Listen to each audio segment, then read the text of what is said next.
kita lewatin jalanan yang bergelombang gitu ya, lewatin jalanan yang nggak rata, itu berasa tuh dia nggak ada flexnya di bagian sasisnya. Halo Sobat Setir, selamat datang di Setir Kanan. Balik lagi sama gue Narendra. Dan pada kesempatan kali ini di sebelah gue ada sebuah Mini Countryman. Mobil ini sendiri merupakan mobil yang menemani kami selama libur lebaran kemarin Sobat Setir. So daripada penasaran, ikutin terus videonya sampai habis. Let's go!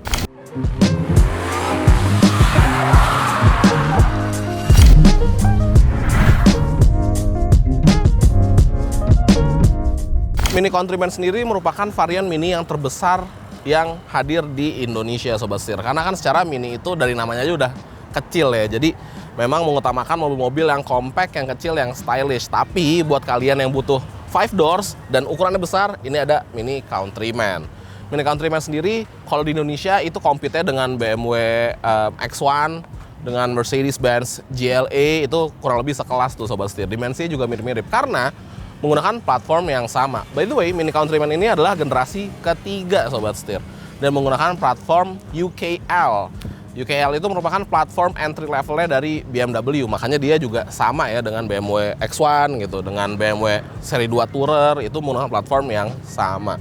Nah, kalau kita lihat dari segi eksterior, mobil ini tuh kelihatan mini banget, tapi ada beberapa perubahan yang menurut gue cukup signifikan nih. Kayak contohnya, lampu yang biasanya bulat, sekarang tuh bentuknya udah nggak bulat di Mini Countryman. Dia bentuknya rada kayak trapesium gitu, namun tetap dengan DRL yang melingkari housing dari main headlampnya. Dia juga sudah menggunakan proyektor, jadi lampunya terang, ada cornering lamp juga. Logo Mini juga hadir di sini dengan finishing warna bronze di sekitarnya, sama juga seperti di bagian grillnya. Keren ya, grillnya tuh kelihatan gede, kelihatan sporty, ada S-nya karena ini merupakan varian yang Countryman S Sobat Setir. Di sini juga ada sensor-sensor di bagian depan dan secara overall menurut gua looks-nya masih ciri khas Mini tapi dengan twist yang sedikit berbeda. Keren banget. Sekarang kita geser ke bagian samping, let's go. Nah, bergeser ke bagian samping kelihatan ya dia memiliki desain yang sekarang cukup berbeda nih jika dibandingkan dengan varian yang sebelumnya Sobat Setir, terutama yang generasi kedua dan generasi pertama. Karena di generasi pertama dan kedua itu lebih membulat dia desainnya, sedangkan sekarang ini terasa banget futuristiknya gitu. Tarikan-tarikan garis tajamnya yang bikin dia kesannya lebih segar lagi, lebih modern lagi. Secara dimensi memang mobil ini tidak kecil. Mobil ini memiliki dimensi panjang di 4.433 mm dengan lebar di 1.843 mm dan tingginya di 1.656 mm. Untuk wheelbase-nya itu di 2.692 mm. Dan kemudian kalau kita lihat terutama di bagian setengah ke belakang ini beda banget ya, benar-benar kelihatan agresif banget, cakep. Dan di sini ada logo All4. All4 sendiri merupakan varian all-wheel drive-nya dari Mini Countryman. Jadi ini all-wheel drive nih Sobat Setir. Kemudian kalau kita lihat tentunya ciri khas Mini dia two-tone color gitu ya. Bagian bodi warna sama warna atap itu berbeda. Atapnya berwarna hitam, spionnya juga berwarna hitam. Dan yang gue suka, velgnya, desainnya tuh cakep banget menurut gue. Ini terlihat sangat-sangat futuristis Sobat Setir gitu. Senada juga dengan desain si mobilnya tadi ya. Dia perpaduan dua warna, polish chrome gini dengan warna hitam. Ukurannya juga cukup besar di ring 20, dibalut dengan ban berukuran 245/40 ring 20 dari Continental. Nice. Serta kalau kita lihat di over fender plastik ini terdapat garis-garis gitu, funky banget, ciri khasnya sebuah Mini. Keren ya. Dan kalau kita intip nih gagang pintunya ini mengingatkan kita terhadap gagang pintu yang digunakan di BMW, ciri khas banget. Oke, kalau gitu sekarang kita geser ke bagian belakang ya. Bergeser ke bagian belakang, di bagian belakang ini juga memiliki desain yang masih senada dengan bagian depan dan bagian samping. Dia memiliki rear spoiler yang sebenarnya ini menyatu nih Sobat Setir dengan si bagian pintu bagasinya. Tapi kelihatan nice banget, bikin kacanya kelihatan jadi lebih kecil lagi. Jadi proporsi rasio antara kaca dan bodi tuh makin sempit gitu kacanya. Kelihatan nice banget. Ada high mount stop lamp-nya juga tentunya. Nah, untuk lampu di Mini Countryman itu kan memiliki ciri khas lampu yang memanjang ke bawah. Di sini juga sama, tapi dengan desain dan twist yang lebih modern gitu. Untuk lampu belakang ini full LED semua dan dia juga sudah bisa ada animasi-animasinya. Jadi kita bisa menyesuaikan dengan mood kita Sobat Setir. Kemudian di belakang ini ada logo Countryman S, menekankan balik lagi kalau ini adalah varian yang Countryman S gitu ya. Dan di bagian bawah juga sama, ada cladding-cladding plastik seperti ini, senada dengan bagian depan, bagian samping juga sama. Dan di bagian atas, di bagian atap ya, terdapat sebuah roof rail. Balik lagi menekankan bahwa ini adalah sebuah crossover gitu. Jadi aksen-aksen crossovernya tetap ngikut, tetap dapat juga ke bawah ke sini. Nice banget. Oke, kalau gitu sekarang kita intip bagian mesinnya. Yuk.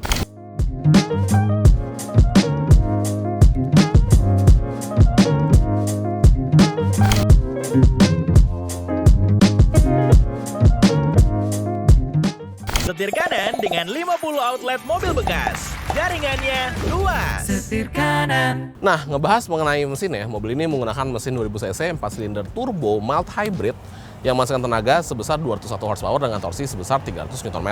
Untuk transmisinya, mobil ini menggunakan transmisi 7-speed dual clutch transmission dan tenaga tersebut dikirim ke 4 roda melalui sistem penggerak all-4 alias all-wheel drive-nya dari Mini Countryman Sobat Setir. Nice banget. Nah, kalau kita intip nih, engine bay-nya dia tuh kelihatan padat, kelihatan sedikit berantakan sebenarnya, tapi di sini juga terdapat braces. Ini ciri khas engine bay-nya BMW sih ya, ada braces seperti ini. Nice, keren banget. Oke, kalau gitu sekarang kita intip bagian interiornya. Yuk.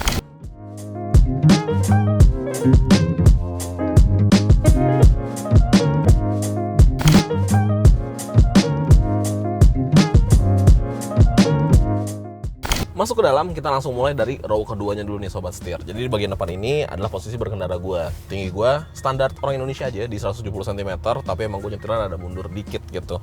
Di bagian belakang gue mendapatkan legroom sekitar ya bisa kurang lebih 7 jari lah, dengan headroom di 4 jari setengah mungkin ya kurang lebihnya.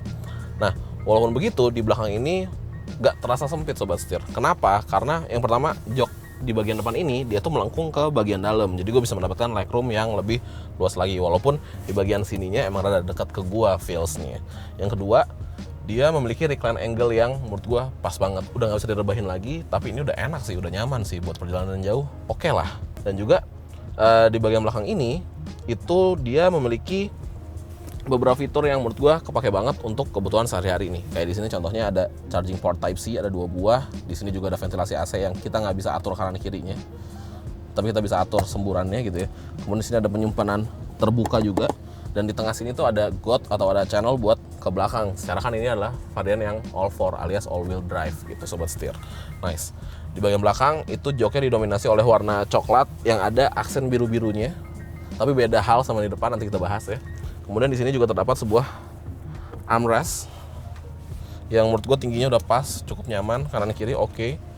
Dan kalau buat ngeliat ke depan, walaupun dia pakai jok semi bucket seperti ini alias jok pocong gitu ya Sobat Setir, yang menyatu bagian headrestnya, tapi nggak bikin terasa sempit karena di tengah ini tuh terasa cukup spacious gitu. Jadi oke lah, kayaknya perjalanan jarak jauh naik mobil ini masih nyaman banget Sobat Setir. Dan di atas kita mendapatkan panoramic sunroof, jadi terasa lebih spacious lagi, terasa lebih luas lagi, dan ya kita bisa sambil ngeliatin pemandangan juga kalau lagi jalan gitu. Nice, oke, kalau gitu sekarang kita pindah ke bagian depan. Yuk. Bergeser ke bagian depan, langsung moodnya berubah Sobat Setir, karena di bagian dashboard yang itu didominasi oleh warna biru. Nah, transisi warnanya kelihatan nih dari door trim bagian driver kanan dan penumpang depan kiri gitu. Dia menyatu, warnanya berubah gitu, nice banget. Nah, di bagian depan ini desain dashboardnya menurut gue simpel aja. Desainnya dia hampir bisa dibilang mirroring kanan dan kiri gitu ya, jadi nggak ada perbedaannya.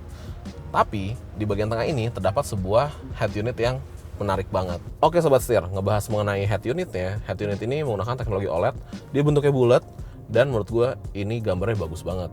Bener-bener kayak nonton TV aja gitu. Dan semua informasi tertampilkan di sini. Nah, dia ada informasi mengenai power, fuel, gitu itu standar ya. Kemudian tentang media juga, AC, semua pengaturan ada di sini. Tapi ada beberapa hal yang menarik nih Sobat Setir, yang gue lihat. Yang pertama, dia itu memiliki fitur yang namanya Let's Celebrate. Nah, Let's Celebrate ini menarik banget. Ayo kita coba.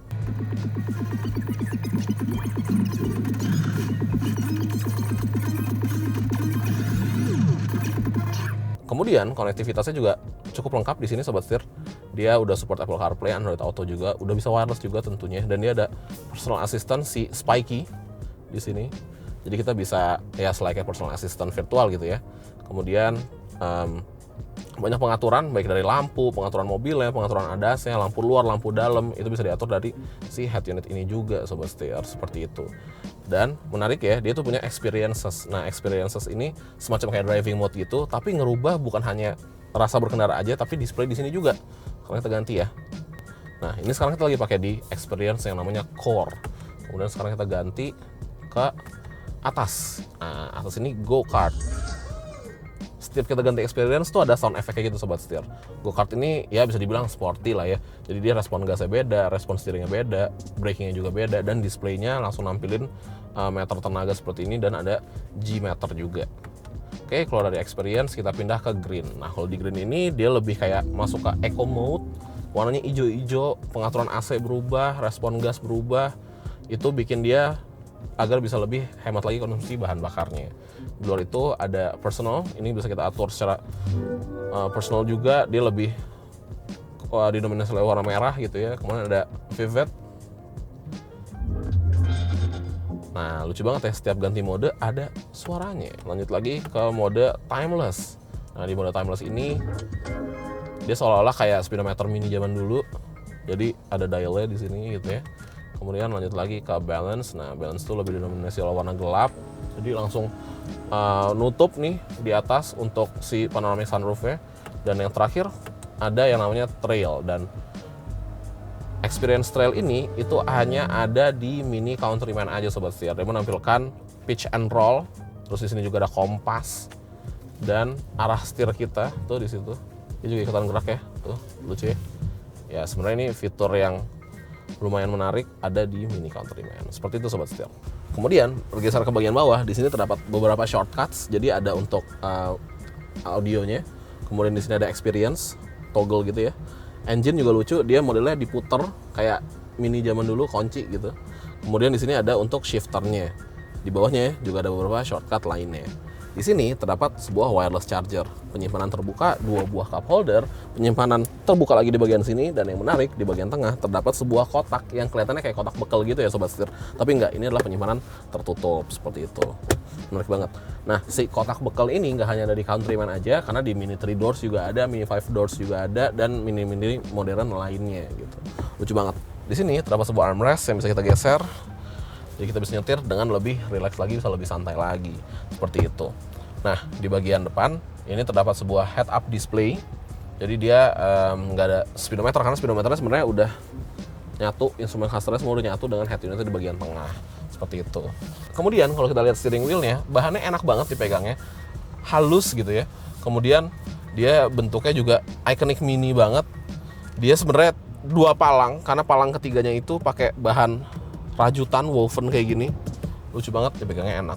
Oke, kalau gitu sekarang saatnya kita cobain kira-kira bagaimana impresi berkendara dari Mini Countryman S. Let's go.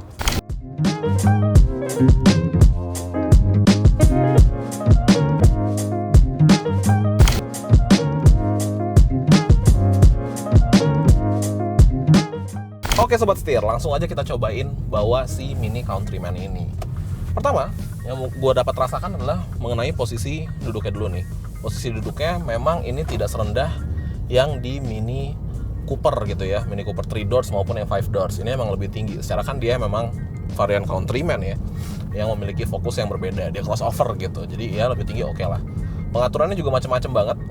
Bisa maju mundur, naik turun, penyangga paha juga bisa naik turun Sobat Setir. Semuanya secara elektris. Kecuali di bagian headrestnya, karena headrestnya ini dia modelnya nyambung ya, nggak terpisah dari joknya gitu. Jadi headrestnya fix dan menurut gua ya cukup nyaman lah, oke lah.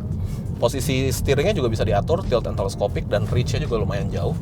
Jadi menurut gua bisa mendapatkan posisi berkendara yang bagi gue sih ini udah nyaman banget dan enak banget. Kemudian ngebahas mengenai blind spot, ya memang spionnya gede sih, dan ukurannya cukup lebar-lebar gitu. Spion di bagian kanan dia ada cembungnya, spion di bagian kiri nggak ada cembungnya. Tapi ngelihat ke bagian belakang ini lumayan sulit Sobat Setir. Rasanya tuh kecil gitu. Mobil ini tuh berasa lebar banget. Feel-nya tuh lebar. Mungkin karena kita duduknya rada rendah juga ya di dalamnya. Jadi harus lebih aware lagi bawahnya. Walaupun memang mobil ini sudah dilengkapi dengan sensor-sensor. Jadi kalau ada objek di sekitar mobil, dia akan auto ke-detect dan akan notifikasi kita gitu. Tapi entah kenapa menurut gue feels bawahnya lumayan besar. Kekedapan kabin cukup oke, nggak yang terbaik juga, cukup oke lah. Tadi ada motor lewat, suaranya masih masuk. Road noise, ya lumayan masuk juga suaranya gitu. Suara mesin juga masuk, tapi kalau yang masuk suara mesin sih biasanya suara mesin yang enak ya. Dan gue ngerasa di sini tuh kayak ada artificial sound gitu, jadi ada kayak suara tambahan dari speaker. Coba kita gas sedikit. Tuh. Wah, ada suara yang masuk, menurut gue sih itu artificial sound. Rasanya terdengar seperti itu Sobat Setir. Di luar itu overall nice banget. Kemudian bantingannya, menurut gue mobil ini karena dia punya go-kart feel-nya itu bikin sasis dia tuh lumayan kaku gitu Sobat Setir. Bukan keras tapi ya stiff aja, kaku. Jadi kalau kita lewatin jalanan yang bergelombang gitu ya, ngelewatin jalanan yang nggak rata, itu berasa tuh dia nggak ada flexnya di bagian sasisnya. Menurut gue di beberapa skenario mungkin kita akan rada mental-mental, tapi sebenarnya kalau kita pelan, kita ngelewatin jalanan yang rusak gitu, suspensinya bakal main dan cukup empuk rasanya. Handlingnya luar biasa. Ini adalah varian yang all-4 alias all-wheel drive. Jadi karena berkat si sistem all-wheel drive tadi, mobil ini punya handling yang menurut gue oke banget. Beda sih memang sama Mini Cooper yang 3 doors, dia kan go-kart feel banget ya, front wheel drive segala macam. Kalau di sini enggak, rasanya rada beda. Tapi tetap nyaman. Coba kita tes ya.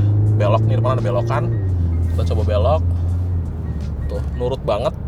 Terprediksi steeringnya. Enak sih. Coba kita pindah-pindah jalur. Oke. Bobotnya berasa. Bobot mobilnya berasa ketika kita lagi swinging gitu. Dan ada sedikit terasa limbungnya, tapi dikit banget. Masih bisa dibilang mini lah, masih ada go-kart feel-nya. Gue sih suka banget. Sekarang kita ganti driving mode-nya, kita ganti ke go-kart. Nah, seharusnya dia lebih sporty lagi. Oh, ini artificial sound-nya semakin kedengeran. Oke. Karakternya beda, langsung kayak kesurupan gitu ya, minta digas. Tuh. Sistem AWD-nya atau all-4-nya, gripnya dapet banget, enak banget, belok kita gas. Pede sih, tapi memang balik lagi, gue ngerasa bobotnya tuh berasa berat gitu. Nah, kita belok rada cukup patah.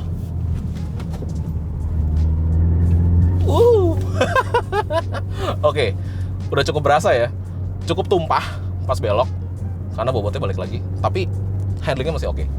Nah, tenaganya juga nggak main-main. Dia kan menggunakan mesin 4 silinder 2000 cc turbo yang menghasilkan tenaga sebesar 201 horsepower dengan torsi sebesar 300 Nm gitu. Di mode go-kart ini kita tes gas. Oke. Ya sebenarnya dari segi tenaganya sih cukup aja Sobat Setir, nggak yang berlebihan, nggak yang meledak-ledak gitu. Masih nyaman untuk dipakai harian, nggak kurang juga. Ini kan mesin yang sama seperti yang digunakan di Mini 3 doors ya. Rasanya kalau di 3 doors tuh lebih narik sih sebenarnya. Secara bobotnya lebih ringan, di sini lebih berat. Tapi menurut gue ya udah lebih dari cukup lah. Nyaman banget. Gas lagi ya. Wih.